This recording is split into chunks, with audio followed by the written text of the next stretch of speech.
Good evening, I'm Dennis Ward. Welcome to APTN National News.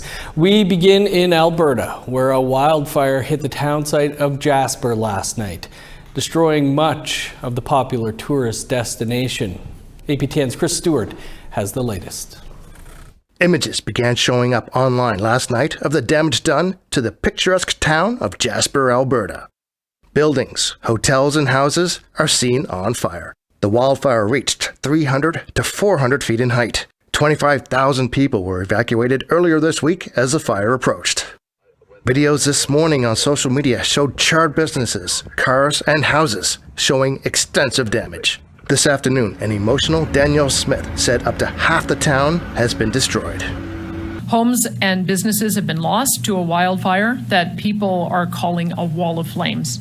There is no denying that this is the worst nightmare for any community. To the residents of Jasper and those displaced far from home looking at the images of your town on TV and online, the feelings of loss and fear and loneliness must be overwhelming. But you are not alone. All Albertans are with you. The Premier also made a promise to the community. To the residents, families, and business owners who call Jasper home, we will recover from this. To the men and women on the front line and at all operational levels, thank you for your courage and commitment. And to those in Alberta and around the world who have experienced the magic of Jasper. The magic is not lost and it never will be. Alberta's government will provide the support needed to families and community to recover and to rebuild stronger than ever. Relief may be on the way for the beleaguered town, as heavy rainfall is expected, which will help firefighting efforts. Chris Stewart, APTN National News, Edmonton. Meanwhile, 22 First Nations across Canada are currently being impacted by wildfires, according to the federal government. This is the scene near Marcel Colombe First Nation in northern Manitoba on Wednesday. It's roughly 1,100 kilometers north of Winnipeg, and hundreds of people have now been evacuated. According to the latest update from the province of Manitoba, there are two different fires burning less than 10 kilometers from the community. As of yesterday, the federal government says nearly 7,200 people from 7 First Nations across Canada are currently evacuated due to wildfires. This morning, the Senate released a new report called Missing Records, Missing Children. Its goal is to get the government to provide better and more timely access to residential school records. They may contain key information about the lives and deaths of Indigenous children at those schools. Fraser Needham has more. Senator Brian Francis is the chair of the Senate's Committee on Indigenous Peoples. He says there are a number of reasons why survivors and the public at large are not able to access residential school records in the manner they should. There's lack of human resources to do the job and lack of financial resources to do the job properly. Those are critical areas that have to be covered off in order for this work to take place, because as I mentioned earlier, the records are scattered out across Canada, very little information on them. It's going to take some deep dive into them to get the proper information out. So it's going to take a lot of work and a lot of coordination to bring this about properly. The Senate committee interviewed dozens of witnesses over the past several months, which resulted in Missing Records, Missing Children. The report makes 11 recommendations, including calling on the government to compel the Catholic Church to release records to the National Centre for Truth and Reconciliation, or NCTR, fund Indigenous-led approaches to locating records, and adequately fund the Residential Schools Documents Advisory Committee to assist in locating and transferring records to the NCTR. Francis says it is particularly important that accessing and transferring documents be led by Indigenous institutions, such as the NCTR. We know how to do the work. There are people. We know what has to be done. We know how to interview our survivors properly and so on. And I think it's just critical that we lead it as Indigenous people. In an emailed statement, the NCTR fully supports all of the report's recommendations, particularly with respect to the transfer and release of residential school records into its care. Fraser Needham, APTN National News, Ottawa. A First Nation in BC has reached a multi-million-dollar settlement with the federal government over a dispute about water rights that date back to the late 1800s. The Esquetemek First Nation in the Cariboo region of BC will receive $147.6 million from the federal government for lost water rights for 131 years. During the 1890s, members of that First Nation began digging an irrigation ditch to their reserve using only picks and shovels. The government forced them to stop just 1 kilometer from their goal to access water. And then in 1925, water rights from the nearby Vert Lake were taken from the First Nation and granted to settlers in the area instead. Again, the First Nation was left without water. More than 20 years ago, the nation filed a claim over the loss of the value of land and the crops that could have been grown there. Chief Fred Robbins of the First Nation says there is already plans to use the funds to increase services needed for its members. Excited about the future that we can provide for the next generation. I'm also looking at different opportunities for this community moving forward. The fact that we're put on these little rock piles, I think Esquetemek is in a unique situation because we have a total of 16 small parcels of reserve lands throughout our backyard here. But these small parcels, they're all poor worthless land according to the Indian agent that mapped out these reserves. So we're looking at seeing how we can provide a better service for our community members. The Dene Nation is selecting a new national chief. Details on that and our Truth and Politics panel coming up after the break.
Welcome back.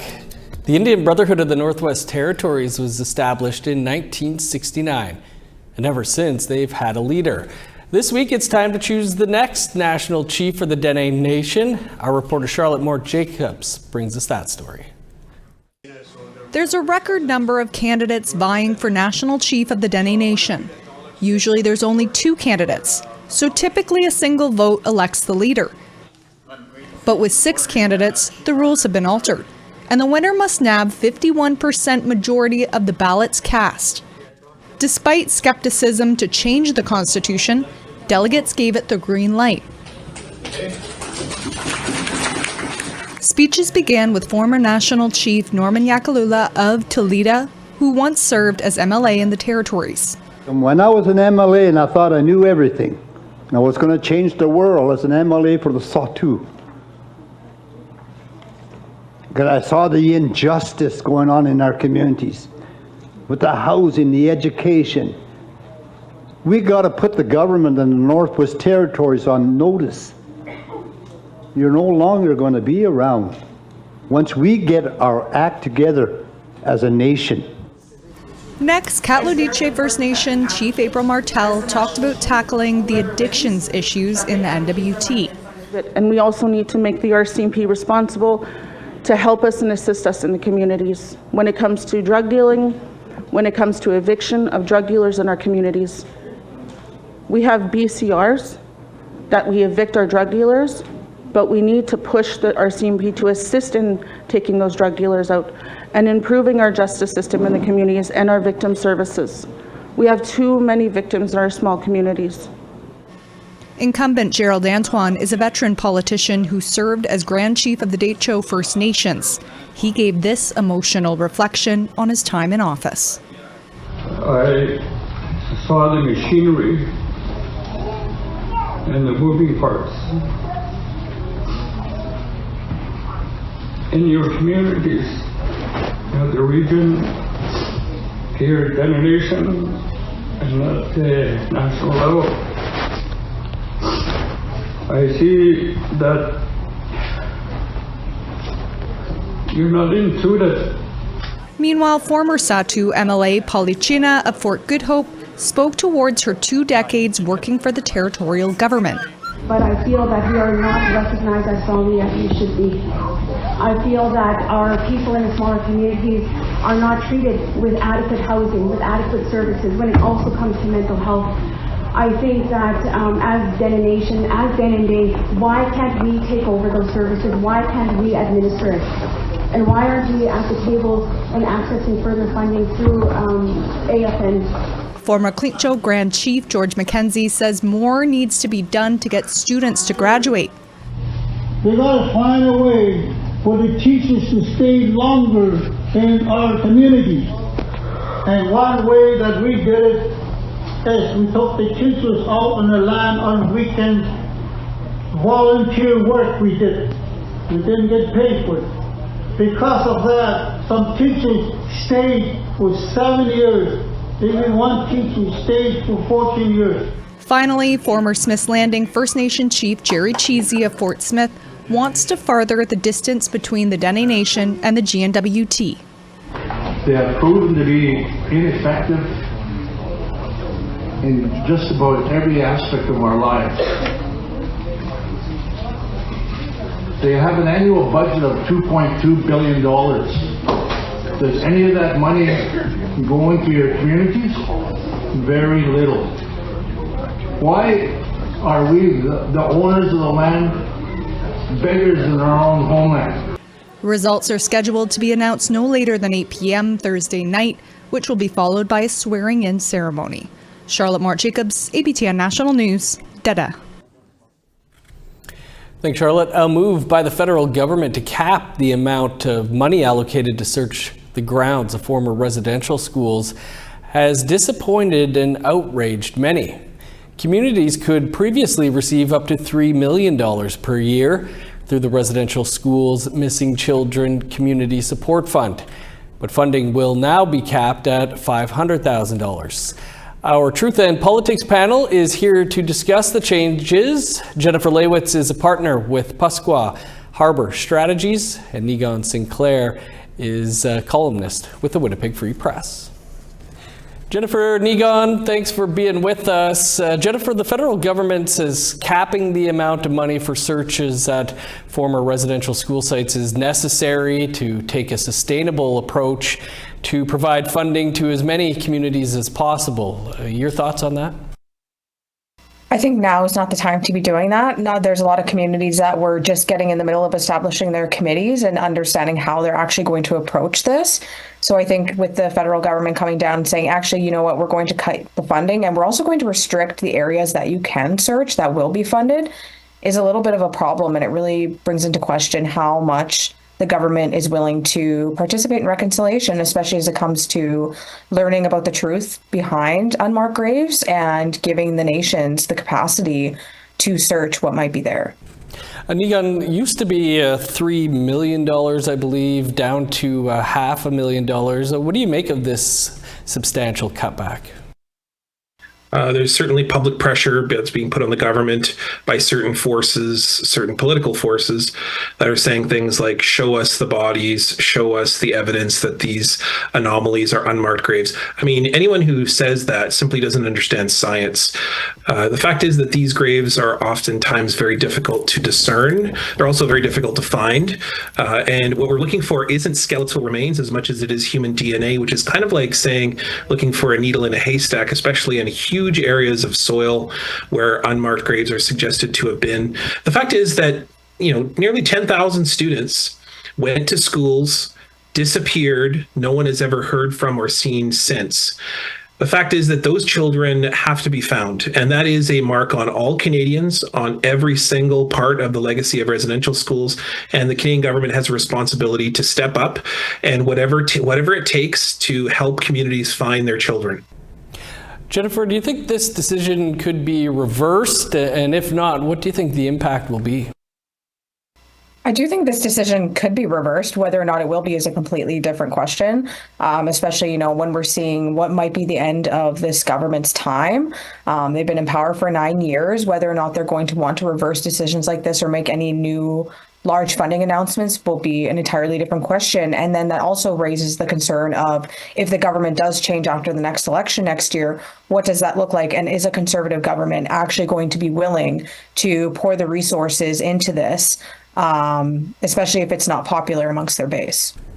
Yeah, Negon, you kind of touched on this, and the forces that may be behind this, with the chief of Pimicikamak Cree Nation saying where a search just happened that this reduction in funding also reflects a troubling denialism regarding the true scale and significance of this issue.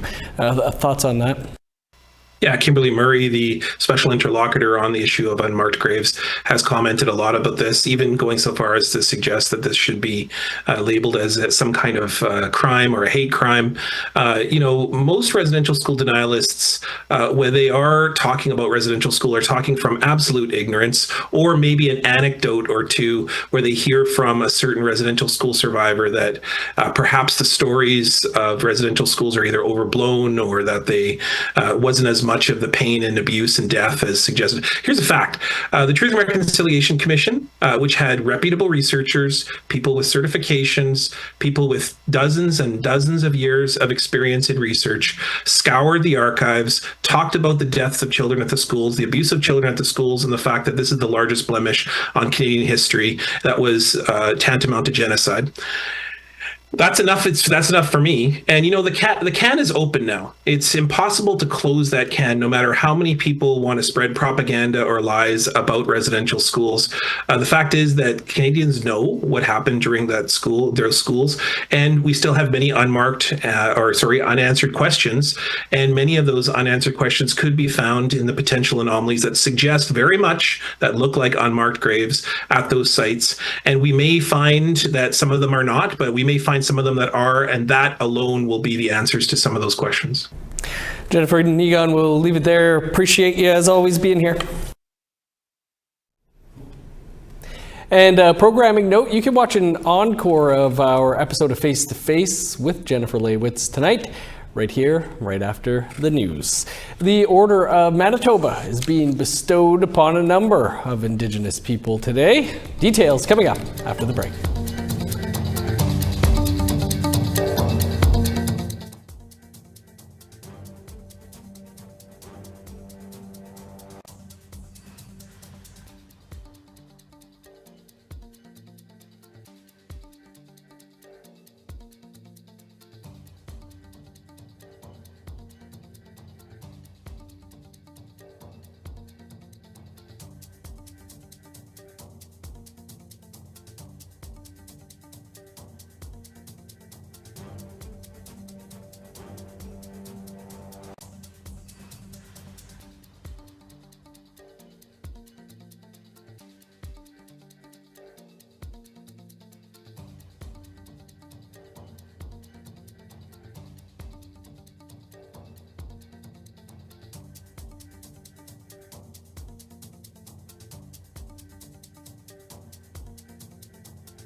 Welcome back. Time now for our photo of the day. Today's photo comes to us from Vancouver Island, where Misha George captured this scenic view of the mountains and water in Sydney, British Columbia. You can send your pictures to share@aptn.ca for the chance to be featured as our next photo of the day. Time now to take a look at tomorrow's weather forecast. Starting on the East Coast, showers and 24 in Halifax, rain and 26 in Fredericton. 19 for Kuujjuaq and Nain, 12 with showers in Cartwright. Sun's out and 27 in Montreal, a sunny high of 25 in Val-d'Or. 26, make that 27 under the sun in Sault Ste. Marie, 26 and sunny in North Bay. 28 in Thunder Bay, 29 in Sioux Lookout. Showers and 28 in God's Lake, 26 with rain for Norway House. Rain and 30 in Winnipeg, 25 with rain in Dauphin. 27 in Regina, 23 for Saskatoon. Showers and 15 in Meadow Lake, 18 with rain in La Ronge. In northern Alberta, showers and 24 in High Level, 19 with rain in Fort Chip. 17 in showers in Edmonton, a sunny high of 27 in Lethbridge. 29 and sunny in Penticton, 21 in Vancouver. Showers and 21 for Prince George, 25 in Smithers. Rain and 25 for Old Crow, showers and 24 in Whitehorse. A sunny high of 25 in Yellowknife, 30 with showers in Norman Wells. 10 in Sax Harbor, sunny and 19 in Pawlatuck. 16 for Chesterfield, 21 in Baker Lake. 2 in Resolute, 9 in Joe Haven.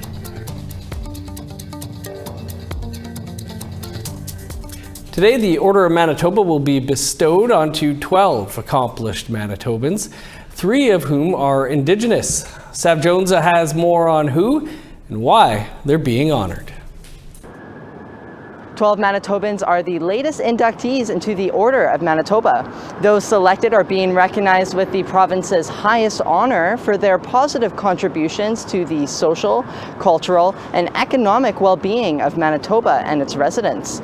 3 of the recipients are Indigenous and have made their mark on various sectors in the province. The Honourable Murray Sinclair, who also goes by Mijana Gijek, will be recognized for his work as a lawyer, a judge, and a Canadian senator. The Anishinaabe man is well known as Manitoba's first Indigenous judge in 1988 and as the chair for the Truth and Reconciliation Commission of Canada. Métis Saulteaux elder May Louise Campbell will receive the Order of Manitoba for her many decades of work in the Indigenous community and Canada as a whole. Elder Campbell has used her heart and traditional knowledge to help Manitobans struggling with addictions, the justice system, and also sex trafficking victims to learn how to heal. And Cree Anishinaabe Dr. Marcia Anderson will be honored for her expertise in medicine and advocacy for the betterment of healthcare services for Indigenous people. As a medical officer and vice dean, Dr. Anderson has taught countless others about the importance of barrier-free healthcare. Congratulations to the honorees and thank you for your lasting impact. Sav Jonesa, APTN National News, Winnipeg. Thanks, Sav. Congrats indeed. Well, yesterday was an exciting day in the community of Six Nations of the Grand River. Fans and community members gathered in Oshkwekin to welcome home one of their own with the Stanley Cup. Here's Annette Francis with some highlights. Wearing Florida Panther shirts and carrying signs, fans filled the streets of Washwegan, cheering on defenseman Brandon Montour as he made his way through the main street of his hometown. Go Brandon! The streets were shut down to traffic all day in anticipation of the large crowds. There were thousands who stood in line to get into the Oshwegan Arena. It's nice that he won the cup. I was kind of hoping he would win it, especially in the finals there, so just nice to see somebody win. They waited hours as they weaved around barricades. For Liz Beachy, whose son used to play minor hockey with Montour, it's well worth the wait. We've been following Brandon's career the whole time, and we're very proud of him. He's an awesome guy, awesome kid, awesome family, and we're happy to be here. The fans that made it inside had an opportunity to get a photo with Montour and the cup. Montour said he's happy to spend the day with family and friends in his community. He said life has been hectic, especially since signing to play with Seattle Kraken next season. Last season was a little different. Last season, obviously, we went all the way. I had shoulder surgery, so I was, doing rehab all the way till training camp, and this year is different just because, I had to find a new team to play. So to be able to, move everything from Florida. We're going to Seattle, my wife and I, this weekend to go find a place. No matter what team Montour plays with, the fans here say they'll support and follow him. Annette Francis, APTN National News, 6 Nations of the Grand River. What a special day that would have been. Well, that's all the time we have for your APTN National News for this Thursday, July 25th. Be sure to join us back here tomorrow at 1 p.m. Eastern Time. That's when Creason will have your first look at the day's news. And of course, you can find the latest news and more over on our website, aptnnews.ca. I'm Dennis Ward. Marcy McGuitch, thanks for being with us. Have a great night. See you back here tomorrow.